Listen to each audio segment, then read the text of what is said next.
So I started packing up. Oh my goodness. And I think I'm gonna need a cup of coffee for this video, actually. I'll be right back.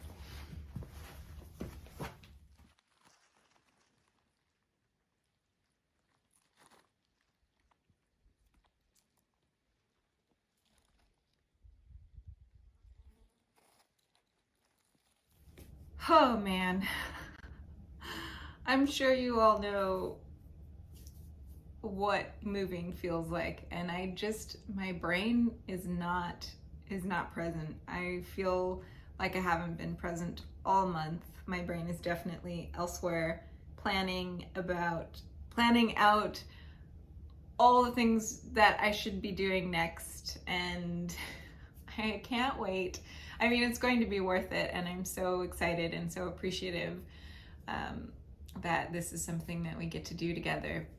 But it is tiring, and I can't wait to just be moved in. And you know what I really look forward to is just sitting on the couch with Brian and being done and just like enjoying the space all set up and finished, and just sitting there and cuddling on the couch and not saying anything and not doing anything, just enjoying the moment of completion. Okay, so this video I'm trying to slip in before everything is packed away and I've lost my brain completely. So at the beginning of the year, I started several different journal related things, and a lot of them were new to me, or well, there's not that many things, but some of them were new to me, some of them were experimental, and so I didn't really know how they would last, if they would withstand the test of time. And they did, and I'm really excited to share with you what those things are and what I think about them now. I'm just gonna keep drinking coffee. The first thing that I started at the beginning of this year is the Midori 5 Years Diary, and this is new to me. I had wanted to do something like this for a while now. It's a little intimidating, and I didn't know if this was something that I would stick with, and lo and behold, I have. Now, this is made by Midori. It has Midori paper, which is just marvelous, and so it is very fountain pen friendly. And basically every day of the year, you have a little space for your entry. And the nice thing about the Midori book, because there's so many journals that are, you know, a multiple year journal, is that you can fill in the year yourself. So you can skip around or you can start whenever. A lot of these are just handwritten, nothing fancy, just like what I did that day. Sometimes I post a picture. This little bean. I tried at the beginning of the year to record the daily highs and lows because I thought that would be really fun to compare. But because I don't do this every single day, I often go back and fill in the days that I had missed. It didn't really stick as much as I would like to, or like to have had it stick. Time for another sip. But definitely very happy to have this, and I can't wait to start next year because this will be the year that I get to compare what I did that same day the year prior, and that's going to be really fun. It also is a really cool way to see like how much of the year is passing. And I remember one day like just opening this journal and realizing, oh my gosh, I am almost to the end. That means the year is almost done. The other thing that I started at the beginning of the year was the Hobonichi Weeks. This is my third time using the Hobonichi Weeks. I really like this planner.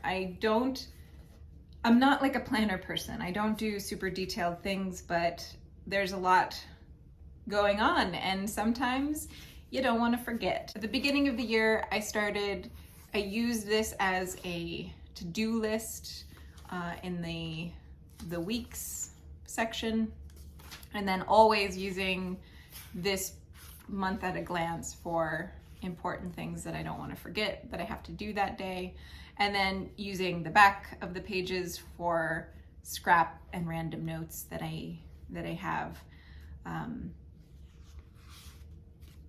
But I haven't been using the weeks a whole lot. And the thing that, my approach for this is that I don't have any standards. I don't have any expectations. I use it when I want to, and I don't when I don't. So it's really simple. I got a new one for 2022, and this is the tigers. Look at how cute they are. I love this fabric. It's just a beautiful fabric.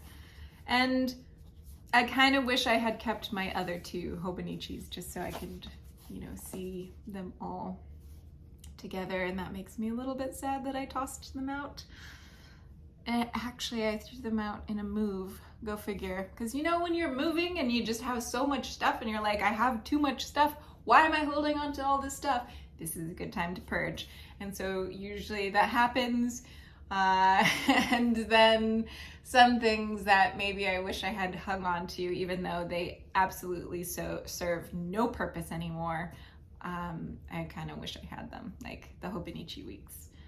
This time around, this move, I'm actually not going to be purging like I have in the past. And as I say that, I realized I already have. Okay. So the other thing that I started at the beginning of this year was my typewriter diaries. And I love this so much. I think this is my favorite thing that I started this year. I like the way it feels. It's a plastic cover, A5 size with 6 rings. I found this online. I don't remember where. Oh, look, you could see the reflection of this video. It's so shiny. I think I'll get the same exact cover for 2022. Now, I am so full. This is very, very full, and I hope that I can finish off the year, because I certainly don't want to start a second one. And I wonder, I mean, I could intentionally slow down my typing and not type every day. And I don't anyways. I actually don't do an entry every day, but I do an entry often. And the nice thing about this is because you can use any paper you want, and that is that. You just punch holes in it and it becomes a part of your journal, and I love that. Like this most recent page, I'm actually using some scrap music paper. I have a big stack of music that I don't need anymore, and so I've just been ripping it in half and typing on the other side. And that's nice. So yeah, very happy with this. Definitely want to do it again. Yeah, that was fun. That's been really fun. And then the last thing is just my daily journal, and I wanted to show you I'm using an A5 Leuchtturm. This is a cover that I made. I have several cut out and ready to be sewn up so that I can put them in my shop. B6 and A5 in 3 different colors, actually, 3 different leathers. I started off the year saying it was going to be the year of the Stalogy, and I had envisioned myself only using Stalogy notebooks because I thought that would be so satisfying to see like a giant stack of Stalogy notebooks at the end of the year. Alas, that did not happen, and I think I ended up only finishing maybe two for sure, maybe a third one.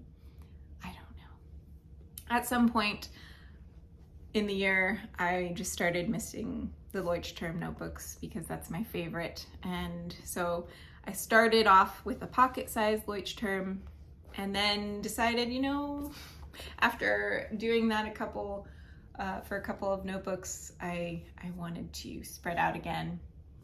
And so I'm back in an A5 size, and yeah, it feels good. I'm glad to be in it. So that is everything that I'm ending the year with and will be continuing on with in the next year.